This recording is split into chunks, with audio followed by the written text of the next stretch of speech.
Good morning, friends. Welcome to the next session on our subject, that is basics of civil engineering.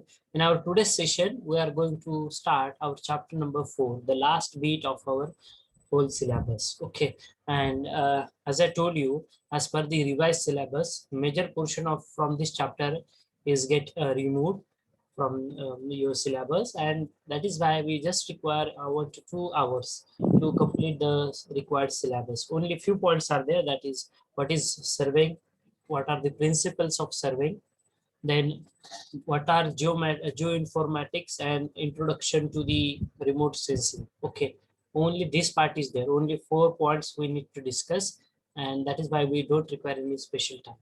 Okay, so without making any further ado, we are going to start our chapter number 4. So as you can see, surveying, the first part that we are going to study as far as our chapter number 4 is there. Okay, just surveying. Now, what is surveying? Already you are familiar with this particular part. We have discussed this part in detail in our chapter number 1 also. What is surveying? How can you define this word? In chapter number 1, we have made the practice. So surveying is the art and science of determining the relative position. It's a subdomain, important subdomain of our civil engineering sector, which deals with the finding out the relative position, of any object or the point which is present on the surface, above the surface, or beneath the earth surface by taking the direct or indirect measurements. As you can see the picture, one person is there standing, and one instrument is mounted on a stand, okay, on the road surface. Now that instrument we called it as a total station. म्हणजे तुम्ही पाहताय चित्रामध्ये, ठीक आहे, एक व्यक्ती उभा आहे, त्याच्या हातामध्ये एक इन्स्ट्रुमेंट आहे की ज्याचं नाव टोटल स्टेशन असं आहे. ठीक आहे, काय करतोय हा हे इन्स्ट्रुमेंट?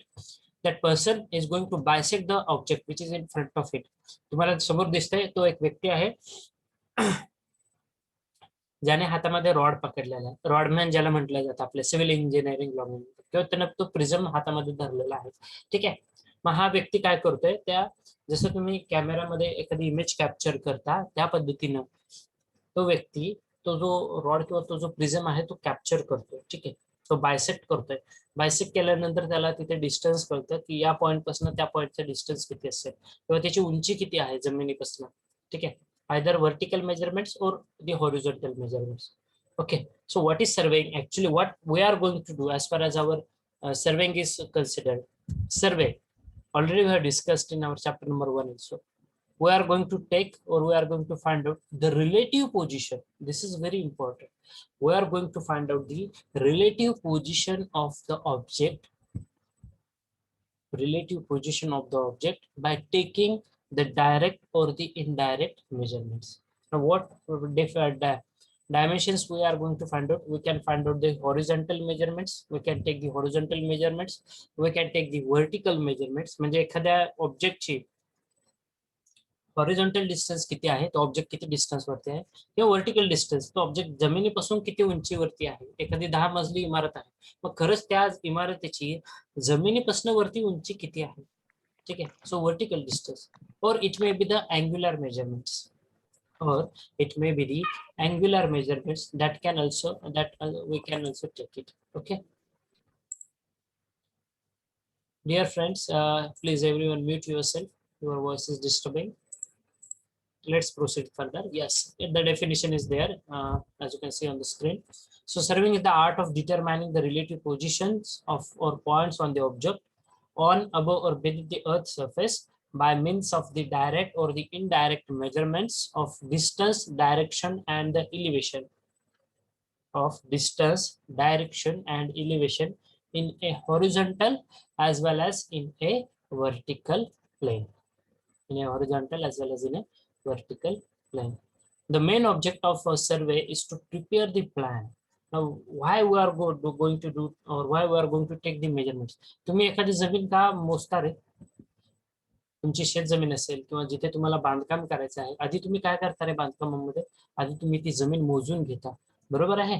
मग ती जमिनीची उंची किती आहे, त्याची लांबी किती आहे, रुंदी किती आहे, हा पार्ट तुम्ही मेजर करता. कशासाठी मेजर करतो रे आपण? Why we are going to take out the measurements? We are going to take out the measurements only to prepare the plan. मला छान असं घर बांधायचं असेल, मग घर बांधण्यासाठी हॉल किती बाय कितीचा पाहिजे, किचनची साईज काय आहे, बेडरूमची साईज काय आहे, काय करतोय आपण त्यासाठी मेजरमेंट्स घेतो. आणि मग हे जे काही मेजरमेंट्स तुम्ही घेतलेले असतील, we are going to plot this measurements on a paper and we called it as a plan.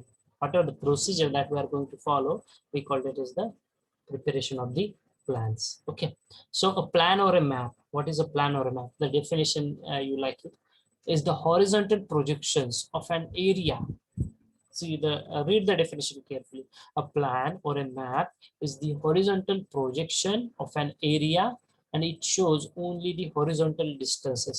म्हणजे जे काही तुम्ही डिस्टन्स मोजलेला आहे, जर माझा 10-20 फूट समोर रुंदी आहे, 30 फूट माझ्या प्लॉटची लांबी आहे, ठीक आहे. मग जे काही तुम्ही डिस्टन्स मेजर केलेलं आहे, ठीक आहे, हे जे काही हॉरिझॉन्टल प्रोजेक्शन आहे, हे फक्त पेपरवरती प्लॉट करतो. काय करतो आपण? हा पार्ट फक्त पेपरवरती प्लॉट करतो. ठीक आहे, ते झालं त्याचा प्रिपरेशन ऑफ द प्लॅन साठीची procedure. Okay, dear students, whenever you get that any doubt regarding the topic or the discussion, please unmute yourself and you can ask me the question at that moment only. Yeah? Okay. Yes, the next point that we are going to discuss is nothing but what are the objectives or the purpose of this survey. नेमका हा जो सर्वे करतोय, ठीक आहे, सर्वे करणार आपण. Hello,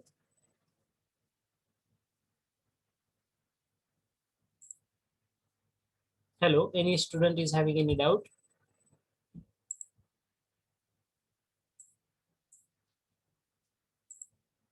Okay, so if you want to study the objectives or the purpose of the survey, why we are going to take the measurements?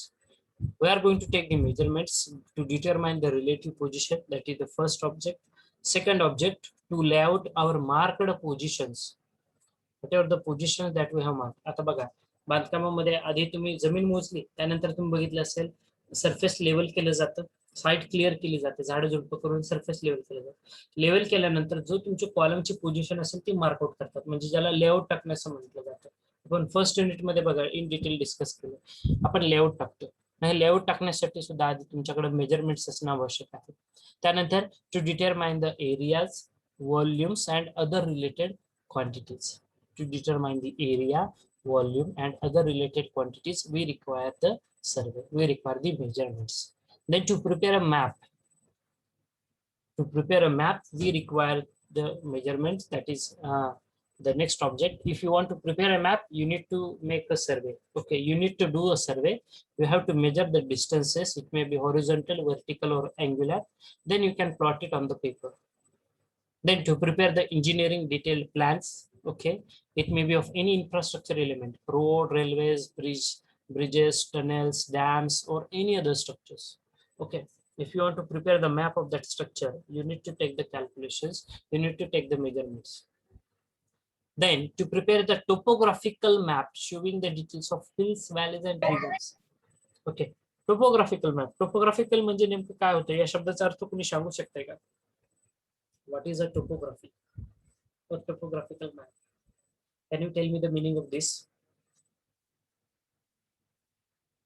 Anyone from you?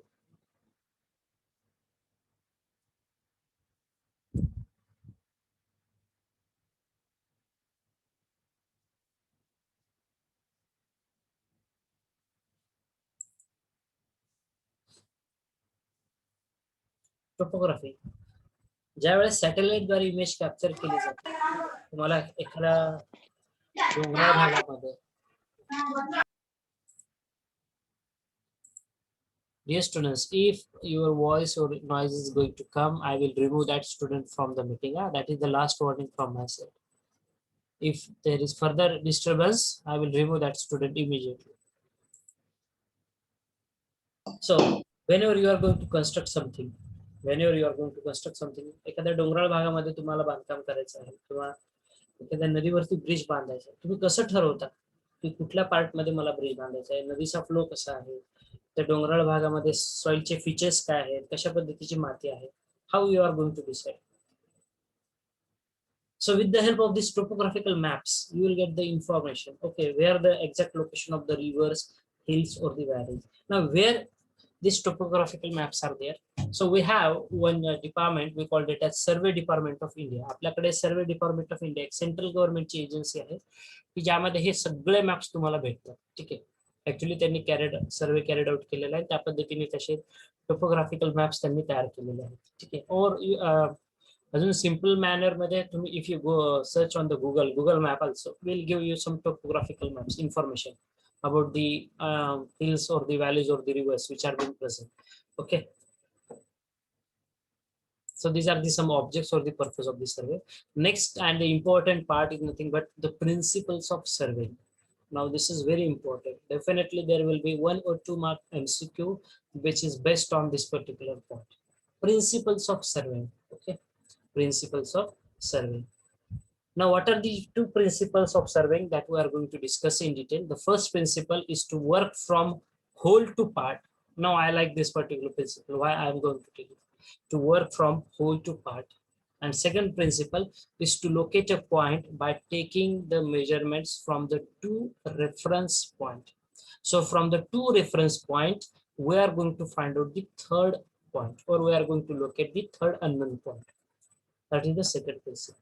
Now let's discuss the first one, to work from whole to part. Okay. Now if you read it carefully, you will get the bit. What actually I am trying to say. This is the main principles of surveying. Here, the entire plot. Read the sentence carefully. The entire plot is divided into the smaller triangles. The entire plot is divided into the smaller triangles and the area will be surveyed from the boundaries to the innermost triangles. Okay. So the purpose of working from whole to part is to localize the errors as first purpose and to control the accumulation of the errors. Now where these errors are occur, these errors are going to occur at the time of taking out the measurements. Okay, and that is why the first principle is very important and a very simple one to understand. To work from whole to part. आता आपण सुद्धा दैनंदिन जीवनामध्ये हे principle वापरतो, to work from whole to part. कसं बरं? If you read the sentence, actually आपण सिव्हिल इंजिनिअरिंग सेक्टर मध्ये काय करतोय, we are going to divide the entire plot into the different sections and then we are going to take the measurements. तसंच आपण दैनंदिन जीवनामध्ये आता बघा, तुम्ही एक्झामला फेस करणार आहात येत्या काही दिवसांमध्ये, बरोबर आहे? Maybe after 10-15 days you are going to face the exam. Suppose माझ्याकडे 20 दिवस शिल्लक आहेत आणि मला 5 विषय आहेत. तुम्ही काय करता रे, तुम्ही हे प्रिन्सिपल अप्लाय करताय, to work from whole to part. काय केलंय तुम्ही तुमच्या एक्झॅक्टली, हा सर टोटल 20 दिवस आहेत माझ्याकडे. बघा तुम्हाला लगेच अंडरस्टँड होईल हे प्रिन्सिपल कसं वर्कआउट होतं.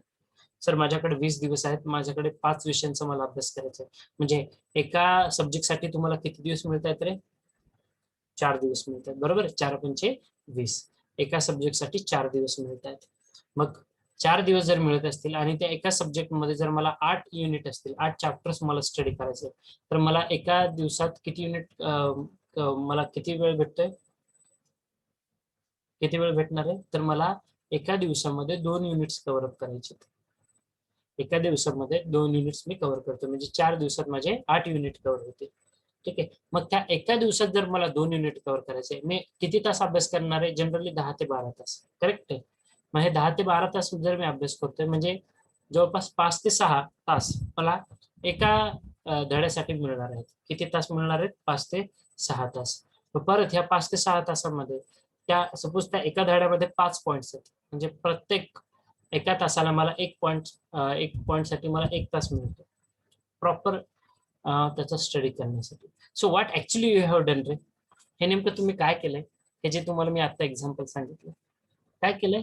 You have divided the entire syllabus into the different sections and then you have studied and then you that on the same platform in our civil engineering sector, if you want to measure a longer area or a bigger area, ठीक आहे, एक मोठा area आहे, 50 hectare area तुम्हाला major करायचा, मग काय करताय तुम्ही? 50 हेक्टर एक वन स्ट्रोक तुम्ही मोजू शकताय? नाही. मग हे काय करताय तुम्ही? तर तो 50 हेक्टर 50 पार्ट्स मध्ये डिवाइड करताय.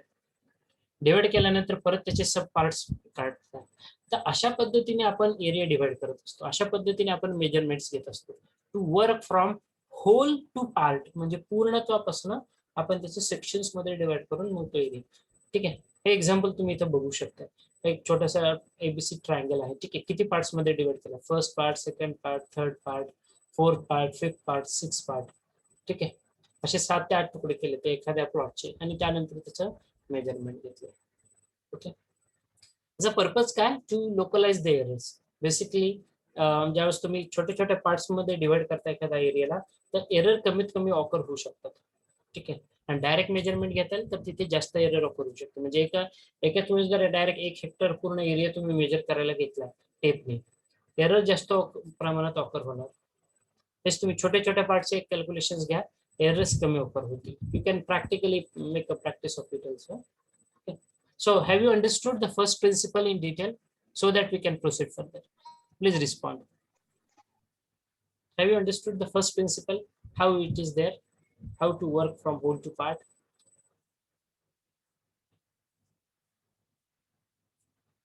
Please respond. Yes, sir. Okay. From boys, any response?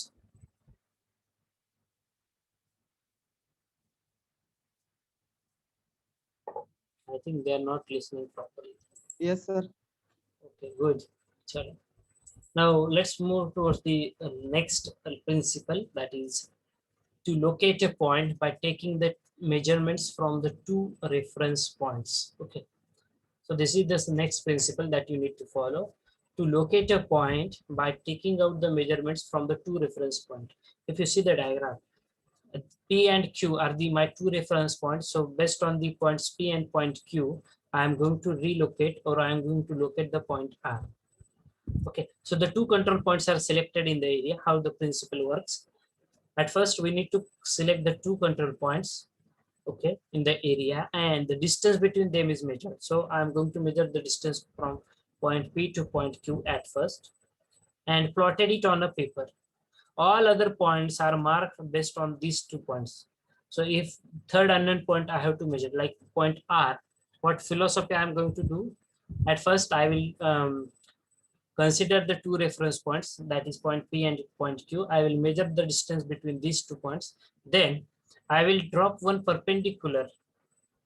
If I have to locate the point R, what I'm going to do, I will drop a perpendicular from the point R, and then in the different sections, as you can see, there is triangle formation, triangle PRS, or it may be a triangle RSQ. Okay.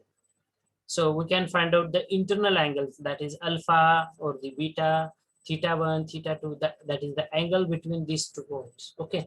And with this simple principle, we can locate the exact distance between the two reference points. Okay. How it works. What you have to do, you have to drop the perpendicular. What you have to do, at first you have to drop the perpendicular. After dropping the perpendicular, you have to measure the internal angle. Okay, the angle between point Q and R, as you can see in the screen. Okay, or angle between point P and R. Okay, you have to measure the angle, and then you can measure the distance, that is directly from point S to point R. Okay, so this is the second principle of survey. Now the next part, or the last bit of our chapter number 4, is nothing but geoinformatics. Okay, so this is the last bit that we are going to discuss. Still, if you have any questions regarding the first part, surveying, you can ask me.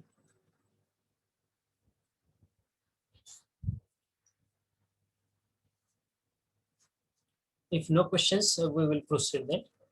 Okay, the last bit is geoinformatics. Okay, geo is earth. Okay, informatics, getting the information. Okay, so geoinformatics is nothing but getting the information about the earth's surface. Getting the information about the earth's surface without being in physical contact with that earth's surface. Okay, geoinformatics. Yes, geoinformatics, it's a science which develops and uses information science infrastructure to address the problems of the geoscience. Okay. So what actually geoinformatics includes? So it includes the remote sensing, it includes the geographic information system, and global positioning system. Again, this part also we have discussed in our chapter number 1 in detail. Okay, and you have only introductory part. Okay, not in detail. So let us start the discussion on the remote sensing. I will share the new screen for this remote sensing.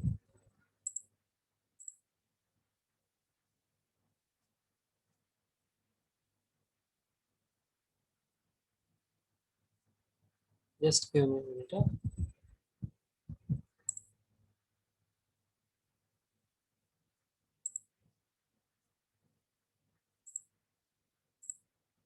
Yes.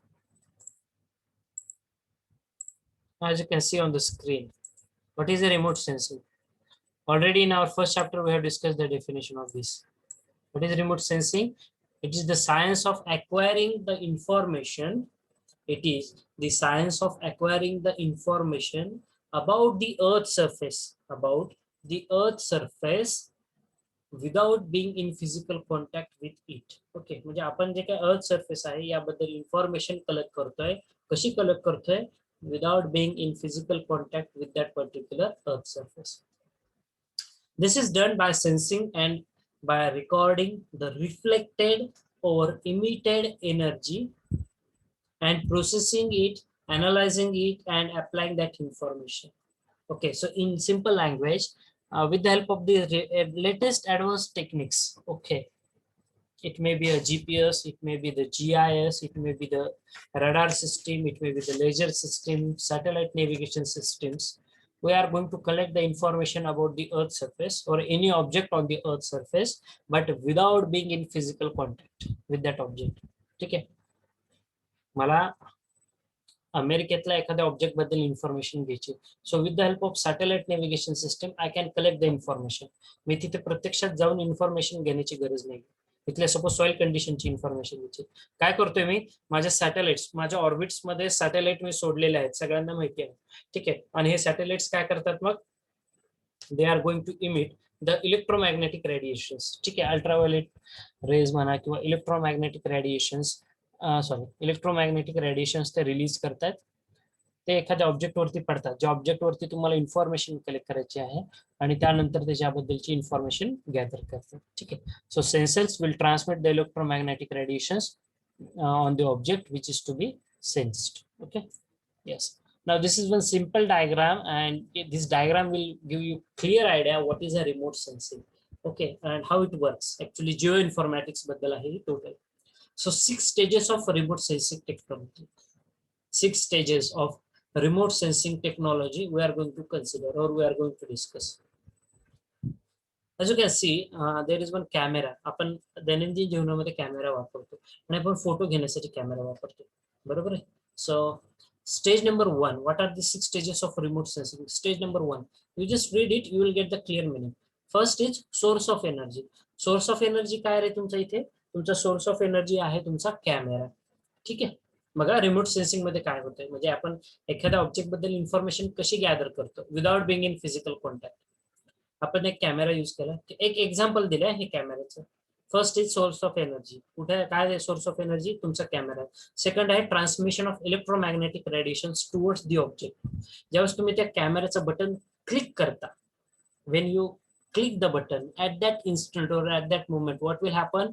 The electromagnetic radiations are passed. हे electromagnetic radiations हे pass होतात त्या कॅमेऱ्यामधून. Pass झाल्यानंतर stage number 3 बघा, interaction of this electromagnetic radiations with the object. मग हे जे electromagnetic radiations release झालेले आहेत, ज्या ऑब्जेक्ट वरती ते पडणार आहेत, सपोज तुम्ही थांबलाय फोटोसाठी, तर ते रेडिएशन्स तुमच्यावरती येतात, तुमच्या बॉडीवरती येतात. So it will get interact with your body, that is nothing but with your object. Step number 4, transmission of this interacted electromagnetic radiations towards the sensor. तुमच्या अंगावरती आल्यानंतर ते कॅप्चर करतात ती इमेज आणि त्यानंतर again these are reflect back towards the sensors. ते sensors कडे परत येतात. ठीक आहे. So these are get again transmitted to transmission of the electromagnetic radiations towards the object. Okay, that is the 4th stage. 5th stage, recording of the image. ज्यावेळेस हे त्या बॉडीवरती त्या इमेजवरती पडून त्या इमेज बद्दलची इन्फॉर्मेशन कॅप्चर करून परत रिफ्लेक्ट बॅक होतात ते सेन्सर्स किंवा तो जो कॅमेरा आहे त्या कॅमेरापर्यंत येतो.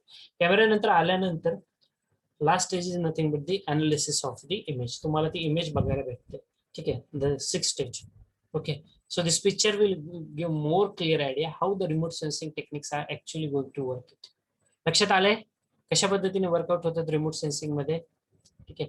इलेक्ट्रोमॅग्नेटिक रेडिएशन पास केले जातात एखाद्या ऑब्जेक्ट वरती आणि मग त्या ऑब्जेक्ट बद्दलची इन्फॉर्मेशन तुम्ही गॅदर करू शकता. तुम्ही त्याची इमेज कॅप्चर करताय, त्या इमेज थ्रू तुम्ही इन्फॉर्मेशन गॅदर करू शकताय.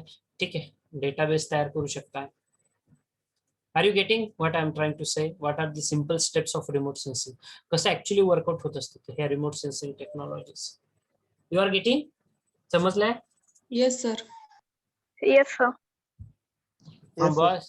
Okay, good.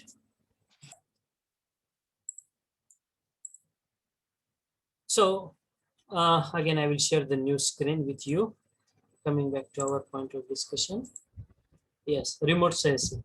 हे 6 स्टेजेस समजल्या म्हणजे तुमच्या लक्षात आलं की रिमोट सेन्सिंग कसं वर्कआउट होतं. सो डेफिनेशन्स आपण बघत होतो. काय आहे डेफिनेशन रिमोट सेन्सिंगचे? So it is the science and art of determining the relative it is the science and art of acquiring the information एखाद्या ऑब्जेक्ट बद्दल किंवा gathering the information of the object without being in physical contact. Okay, without being the in physical contact. कशा पद्धतीने करतो? आपल्याकडे भारतामध्ये remote sensing टेक्नॉलॉजीचा एक डिस्ट्रीब्युशन आहे. ठीक आहे. आपल्याकडे काही रिमोट सेन्सर्स आहेत, IRS सिरीज ऑफ सॅटेलाइट्स जे तुम्ही बघताय. ठीक आहे. यामध्ये 2 महत्वाचे सॅटेलाइट्स आहेत आपल्याकडे इन्फॉर्मेशन गॅदर करण्यासाठी. आपण आपल्या ऑर्बिटमध्ये सोडलेले आहेत. सगळ्यांना माहिती आहे प्रत्येक देशाने त्यांच्या ऑर्बिटमध्ये सॅटेलाइट सोडलेले आहेत. बरोबर आहे? सॅटेलाइट सगळ्यांना माहिती आहेत. मग या सॅटेलाइटचे 2 प्रकार आहेत. एक आहे जिओ स्टेशनरी सॅटेलाइट आणि दुसरं आहे पोलर और सन सिंक्रोनस सॅटेलाइट्स. ठीक आहे. आता याचा मिनिंग काय होतं? जिओ स्टेशनरी म्हणजे geostationary. So this satellites appears to be stationary. These satellites appears to be stationary with respect to the Earth's surface. With respect to the Earth's surface. Okay. Just a minute, dear students.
Okay, sorry for the disturbance. So geostationary satellite जर तुम्ही त्याचा meaning बघता, ठीक आहे, खूप simple आहे. It's the satellites appears to be stationary with respect to the earth surface. आता पृथ्वीचं भ्रमण चालू असतं, सतत चालू असतं, माहिती सगळ्यांना. आपण जरी आता वाटतंय की आपण एका जागी बसलेलो आहोत आणि पृथ्वी काय फिरत नाही, ऍक्च्युअली तसे आहे का केस? नाही.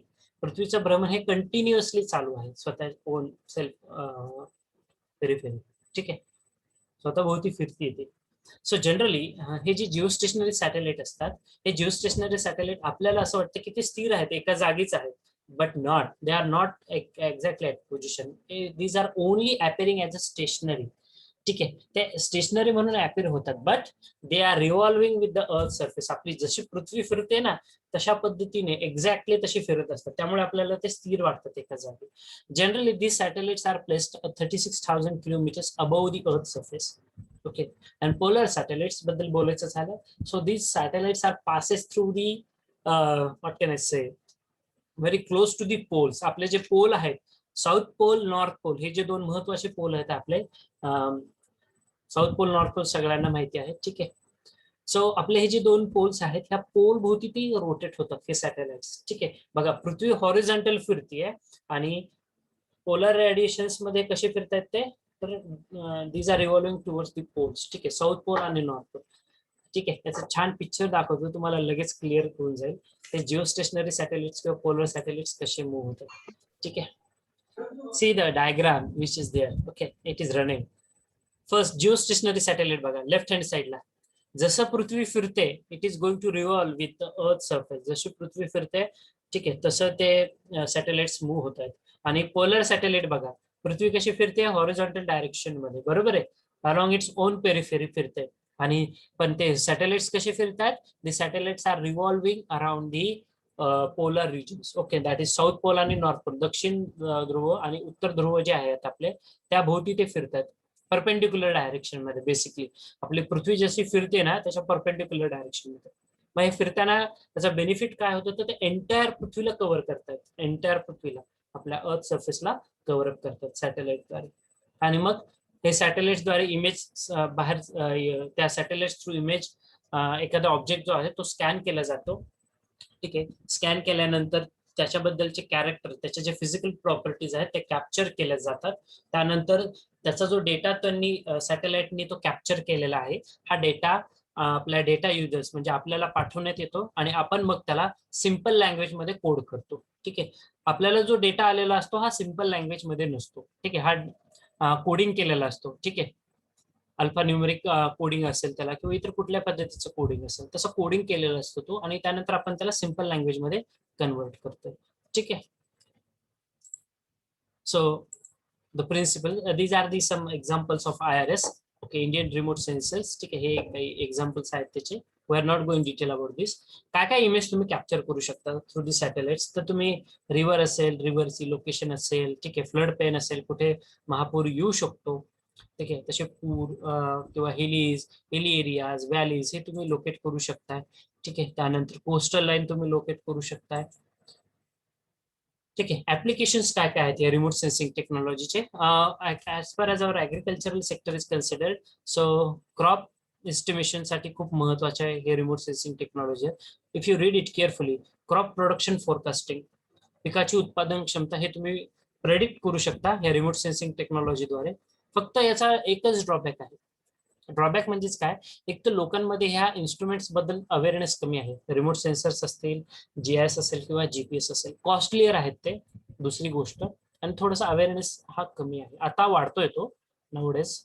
आता तुम्ही बघा, साधं एक्झाम्पल आहे, तुम्हाला जर एखाद्या अननोन प्लेसला जायचं आहे, तर तुम्ही काय करता रे, मोबाईलमध्ये सरळ एक शब्द टाईप करता, distance between Pune to Solapur किंवा सोलापूर टू मुंबई. लगेच तुम्हाला गुगल मॅप येतो. गुगल मॅप मध्ये एक्झॅक्टली डिस्टन्स दिसतं. Through if you are running travelling through the car or through the railway or through the air, तुम्हाला तिन्ही मोड मधला वेळ कळतो की किती वेळ लागणार आहे, ट्रॅफिक कंडिशन्स कशा आहेत, तिथल्या टेम्परेचर कंडिशन्स कशा आहेत, सगळ्या गोष्टींची इत्थंभूत माहिती मिळते. कसं कळलं रे, तुम्ही तो नुसतं फोनमध्ये शब्द टाईप करता. So they are using such techniques, remote sensing, GIS, GPS. Location आपण फाइंड आउट करू शकता. तुम्ही मूवीज मध्ये बघितलं असेल, एखाद्या क्रिमिनलची लोकेशन फाइंड आउट करतात. कसं फाइंड आउट करतात, मोबाईलद्वारे. मोबाईलमध्ये काय रे, already it's a GPS based technology we are using. ठीक आहे, आपण एखाद्या मोबाईलचे लोकेशन इझिली फाइंड आउट करू शकतो. कारण का, हे सगळे रिमोट सेन्सिंगच्याच टेक्नॉलॉजी वापरतात सगळे. मग मोबाईल असेल, दैनंदिन जीवनात आपण खूप वापर करतोय, फक्त अवेअरनेस जो आहे किंवा माहिती नाही लोकांना याबद्दल. तुम्ही तर क्रॉप मध्ये खूप मोठ्या प्रमाणात वापरू शकतो. कसं, तुम्ही क्रॉपचं आयडेंटिफिकेशन, त्यानंतर त्याच्यामध्ये जर काही डिसीज इन्फेक्शन झालं असेल ते सुद्धा तुम्ही डिटरमाइन करू शकता. नुसतं रेडिएशन पास करून ते एखाद्या पिकाचं, एखाद्या झाडाचं पान असेल किंवा पिकाचं पान असेल, फळबाग असेल, त्याच्यावरती कुठल्या प्रकारचा रोग पडला आहे आणि ते किती डॅमेज केलंय, त्या फळाला त्याने किती डॅमेज केलंय, हे सुद्धा त्या फळाला हात न लावता only through the remote sensing techniques we can analyse the crop or that particular cultivation. ठीक आहे. त्यानंतर तुमच्या सॉइलच्या मधला प्रेझेंट असलेलं मॉइश्चर कंटेंट, त्यानंतर तुमच्या जे पीक आहे त्याची न्यूट्रिशन, त्याच्यामध्ये किती न्यूट्रिएंट्स आहेत, ठीक आहे, किती पोषक द्रव्य आहेत, हे सुद्धा तुम्ही एक्झॅक्टली त्याबद्दलची इन्फॉर्मेशन कॅप्चर करू शकता. बघा, शेतीसाठी हे रिमोट सेन्सिंग किती महत्वाचे आहे, किती इन्फॉर्मेशन तुम्ही गॅदर करू शकता. ठीक आहे.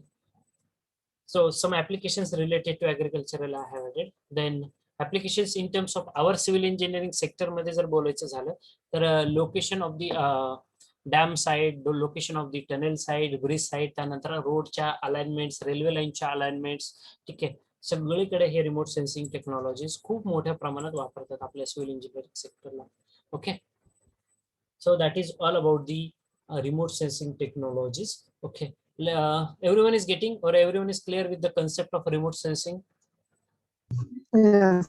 Yes, sir. Okay, very good. Nice. चलो, so let's move towards the last bit. ठीक आहे, this is the last bit of our chapter number 4. मी जसं सांगितलं तुम्हाला खूप छोटा चॅप्टर आहे, फक्त डेफिनेशन्स आहेत आणि हे ऑलरेडी आपण आपल्या फर्स्ट युनिट मध्ये सुद्धा डिस्कस केलेलं आहे. So the last bit is nothing but the GIS, Global Information System. Okay, sorry, Geographical Information System. Okay, GPS is nothing but Global Positioning System. Okay, so first we will discuss each and every single word. बघा कसं work out होतं. पहिला शब्द आहे geographical, दुसरा शब्द आहे information, तिसरा शब्द आहे सिस्टम. एकेका शब्दाचा आपण अर्थ जाणून घेऊया सुरुवातीला. जिओग्राफिकल म्हणजेच काय, तर जिओग्राफी तुमची. जिओग्राफी हा 5वी इयत्तेपासून 12वी इयत्तेपर्यंत तुम्ही हा विषय अभ्यास केला. जिओग्राफी, भूगोल. So what is a geography? Jio means earth. Okay, and graphics we are going to study it. So the science of Earth's physical features. It is the science of Earth's physical features, resources, climate, and the population. We are going to get the information about the population, about the temperature conditions, about the physical features. It may be the soil parameters. Okay, so we are going to get all the information. तुम्हाला याचं अजून एक छान उदाहरण सांगतो मी तुम्हाला. आपल्याकडे Lavasa city हा प्रोजेक्ट सगळ्यांनी ऐकलेला आहे, ऍटलिस्ट ऐकला तरी असेल जर तुम्ही व्हिजिट केलं नसेल. ठीक आहे. नासाद्वारे, जी नासा ही स्पेस ऑर्गनायझेशन सगळ्यांना माहिती आहे, नासाद्वारे आपल्या इंडियन स्पेस इस्रो द्वारे तिथल्या सॉइलचे फिजिकल प्रॉपर्टीज स्टडी केल्या. ते काय तिथे येऊन प्रत्यक्षात येऊन व्हिजिट न करता only through the satellite navigation सिस्टमद्वारे तिथल्या सॉइलच्या फिजिकल पॅरामीटर्स त्यांनी स्टडी केलेले. इतके डिजिटल टेक्निक्स तुम्ही वापरू शकता. ठीक आहे. So this geography, it uses the science of Earth's physical features, resources, climate, and the population. Okay. Information. Second, ज्यावेळेस एखादी इमेज कॅप्चर केली जाते, एखादा ऑब्जेक्ट हा कॅप्चर केला जातो या इन्स्ट्रुमेंट्सद्वारे. ठीक आहे. हे इन्स्ट्रुमेंटद्वारे त्याची इन्फॉर्मेशन जी असते, मी जसं तुम्हाला सांगितलं, सिम्पल लँग्वेज मध्ये नसते. हा जो डेटा आलेला असतो आपल्याकडे, हा रॉ डेटा असतो. ठीक आहे. आणि याला आपल्याला एक प्रॉपर मॅनेजमेंट अरेंजमेंट करावी लागते. आता जसं तो एक एक्झाम्पल दिले बघा, एक डेटा तुम्ही कलेक्ट केला PPAEL. ठीक आहे. त्यानंतर OGD और TCA हे शब्द मी कलेक्ट केले एखाद्या ऑब्जेक्ट पासून. पण ऍक्च्युली तो इन्फॉर्मेशन काय आहे, correct information. So that information is nothing but the first word stands for apple, second word stands for dog or it may be a god, and third word stands for the cat. Third one, the word can be a cat. Okay, so what I have done actually, whatever the information, raw data I'm getting, I have converted that raw data in the simplest manner for our understanding. A simple manner मध्ये तुम्ही तो convert केला. ठीक आहे. what you just go what I am trying to say, तुमच्या लक्षात येईल मला काय म्हणायचं आहे. ठीक आहे. सो ऍक्च्युली ह्या सिस्टीम मध्ये, जिओग्राफिकल इन्फॉर्मेशन सिस्टीम मध्ये तुम्ही एखादा इमेज कॅप्चर करताय, एखादा ऑब्जेक्ट कॅप्चर करताय, सेन्स करताय, त्याबद्दलची इन्फॉर्मेशन स्टोअर करताय, रिट्राय करताय, अनालाइज करताय, त्यानंतर ती डिस्प्ले करताय. ठीक आहे. कॉम्पोनंट्स काय काय आहेत जीआयएसचे आपल्याकडे? जीआयएसचे कॉम्पोनंट्स म्हणजे people, we the people, then data analysis, software और the hardwares. Okay, with the help of this. Yes. तसं मॅप फीचर्स आता GIS किंवा सगळ्यात बेस्ट आहे. तुम्हाला जर इन्फॉर्मेशन जर घ्यायची असेल, मॅप फीचर्स तुम्ही एखादं गुगलमध्ये टाकलं, ठीक आहे, तर तुम्हाला मॅप्स बद्दल इन्फॉर्मेशन मिळू शकते मॅप फीचर स्टाईलमध्ये. मुंबईला जायचं, सोलापूर टू मुंबई टाकले, गुगल मॅप ओपन झाला. हा जो मॅप असणार आहे, it may contain point features, it may contain line features और दी एरिया फीचर्स. कशा अशा पद्धतीने बघा. आता पंढरपूरचं एक एक्झाम्पल सांगतो तुम्हाला यावरती. एवढ्या लांब जाण्याची गरज नाही. तुम्ही सॅटेलाइटद्वारे with the help of the satellite navigation system you have captured one image. that image is of Chandrabhaga river. ठीक आहे, मग ही इमेज तुम्ही कॅप्चर केली, तुम्हाला दिसते फर्स्ट पिक्चर बघा, पॉइंट फीचर्स मध्ये खाली थॉमसन लेक्स इथे दिले, त्याच्याऐवजी असं अजून करा, ही आपली चंद्रभागा रिव्हर आहे. ठीक आहे, काय केलंय, एक्झॅक्टली एकच पॉइंट तुम्ही लोकेट केला, फक्त चंद्रभागा रिव्हर, त्याच्या अवतीभोवती काय माहिती नाही, फक्त काय कुठला पॉइंट लोकेट केलाय तुम्ही सॅटेलाइटनी, चंद्रभागा रिव्हर. सेकंड आहे लाईन फीचर्स. लाईन फीचर्स मध्ये चंद्रभागा रिव्हर आणि त्याच्या आसपास जाणारा रस्ता जो तुम्ही बघू शकता, त्यांनी क्रॉस मार्क केलेला आहे. आणि तिसरं आहे एरिया फीचर्स, म्हणजे चंद्रभागा परिसराच्या आसपासचा परिसर सगळा. म्हणजे एक तर तुम्ही एक्झॅक्टली जो पॉईंट तुम्हाला बायसेक करायचा आहे, तो एक्झॅक्टली तेवढा एकच पॉईंट तुम्ही बायसेक करू शकता, तेवढ्या एकच पॉईंटची इन्फॉर्मेशन घेऊ शकता, तोच तुम्ही डिस्प्ले करू शकता. किंवा लाईन फीचर्स मध्ये त्या पॉईंट सोबत, जसं मी तुम्हाला एक्झाम्पल सांगितलं, रोड्स बद्दलची इन्फॉर्मेशन तुम्ही मेन्शन करू शकता, किंवा टोटल एरियाची एरिया फीचर्स मध्ये तुम्ही त्याबद्दलची इन्फॉर्मेशन मेन्शन करू शकता. ठीक आहे, हे बघा, एक अननोन प्लेस आहे, माहित नाही इथे कुठला प्लेस आहे, हे घर कोणाचं आहे, हे एरिया कोणाचं आहे. ठीक आहे, सॅटेलाइटद्वारे फक्त काय तुम्ही केलंय, जिओग्राफिकल डेटा कलेक्ट केलाय. आता बघा त्याचं इन्फॉर्मेशन मध्ये कन्व्हर्जन कसं असतं. You just click it. आता कळलंय मला की हा रस्त्याचं नाव काय, मिलीब्रुक लेन असं रस्त्याचं नाव आहे, त्या एरियाचं नाव काय आहे. ठीक आहे, काय केलंय, जिओग्राफिक डेटा माझ्याकडे होता, जर तुम्ही टायटल बघितलं पहिल्या स्लाइडचा, ठीक आहे, जिओग्राफिक डेटा म्हणून टायटल आहे, म्हणजे काय, रॉ डेटा होता माझ्याकडे, मी फक्त इमेज कॅप्चर केली, त्यानंतर मला ती इन्फॉर्मेशन मध्ये मी ती कन्व्हर्ट केलेली आहे, म्हणजे मला इन डिटेल त्या गोष्टीबद्दल माहिती मिळालेली आहे. ठीक आहे, मग तुम्ही असे रोड्स बद्दल माहिती, हे with the help of GIS तुम्हाला रोड बद्दल माहिती मिळते, विलेज बँड्स बद्दल, किंवा एखाद्या कुठल्या एरियामध्ये कुठल्या लँड यूज आहे, कशा पद्धतीने जमिनीचा वापर केलेला आहे, सॉइलचे पॅरामीटर्स तुम्ही फाइंड आउट करू शकता, everything you can do it. ठीक आहे, आजकाल आपल्याकडे तुमच्या माहितीसाठी सांगतो, गव्हर्नमेंट सेक्टरला, ठीक आहे, ArcGIS, त्यानंतर गुगल अर्थ, त्यानंतर QGIS असे काही सॉफ्टवेअर्स वापरतात, इंजिनियर्स लोक मॅन्डेटरी वापरतात. हे खूप चांगले लेटेस्ट सॉफ्टवेअर्स आहेत की ज्यामध्ये, आता सपोज तुम्हाला तुमच्या एरियामध्ये पाईपलाईनचं काम करायचं पिण्याच्या पाण्याचं, मग मला निश्चितपणे माहित असलं पाहिजे की ग्रॅव्हिटी फ्लो कुठे असू शकतो, बरोबर, ह्याचा माहित असणं, याचा अभ्यास असणं आवश्यक आहे ना. ठीक आहे, ग्रॅव्हिटी फ्लो करायचा आहे मला, मग त्यासाठी मला त्या एरियाची टोपोग्राफी अभ्यासावी लागेल, म्हणजे कुठं चढ आहे, कुठं उतार आहे, एरिया कसा आहे तुमचा. तर मी हे घर बसल्या सुद्धा करू शकतो, without being in physical contact, तिथे न जाता मी सॅटेलाइटद्वारे इमेज कॅप्चर करतो, मी सॉफ्टवेअर्स वापरतोय, ArcGIS, QGIS किंवा गुगल अर्थ, हे सॉफ्टवेअर्स आहेत, आणि त्यानंतर तिथली टोपोग्राफिकल इन्फॉर्मेशन मला मिळू शकते की कुठे हिली एरिया आहे, कुठे चढ आहे, कुठे उतार आहे, आणि त्यानुसार मग मी ती वॉटर लाईन डिझाईन करू शकतो. आता हे इंजिनियर्स आपल्या सिव्हिल इंजिनिअरिंग सेक्टरमध्ये GIS चे, ArcGIS, QGIS, गुगल अर्थ, गुगल प्रो, हे सॉफ्टवेअर खूप वाईडली युज करतात, खूप मोठ्या प्रमाणात याचा वापर चालू झालेला आहे. गव्हर्नमेंट सेक्टर्स मध्ये सुद्धा ते इंजिनियर्स लोक वापरतात, नगररचना विभागातले, नगरपालिका विभागातले, PWD रिजन मधले.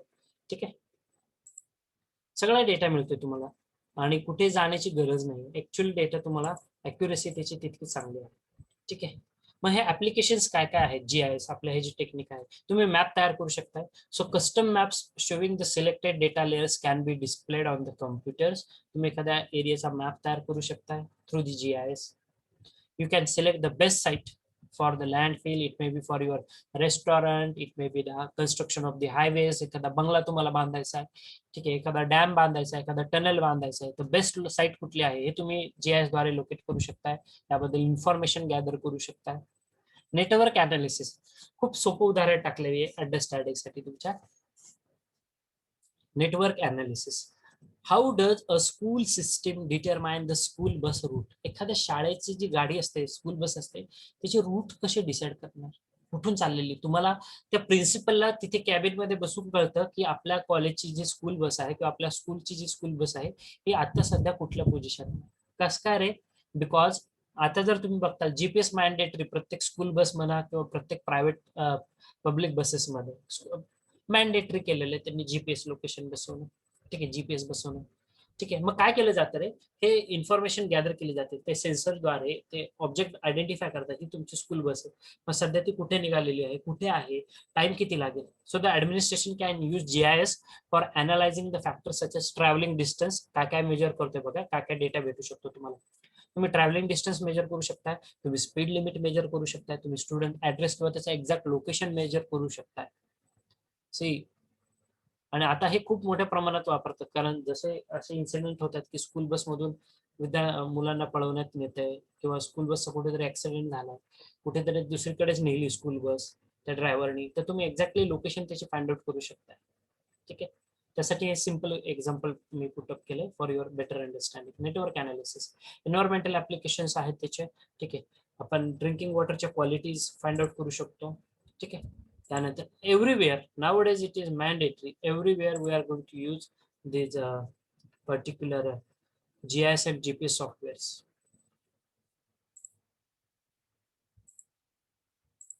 So this is all about the our important points which are related with the chapter number 4. Still we have another lecture and we will again discuss the further doubts that you have, okay, regarding our chapter number 4 also. So आजचा पाठ समजलाय सगळ्यांना? Yes, sir. Yes, sir. Yes. Yes, sir. Okay, very good. So let me take your attendance at this moment and then we will stop our session.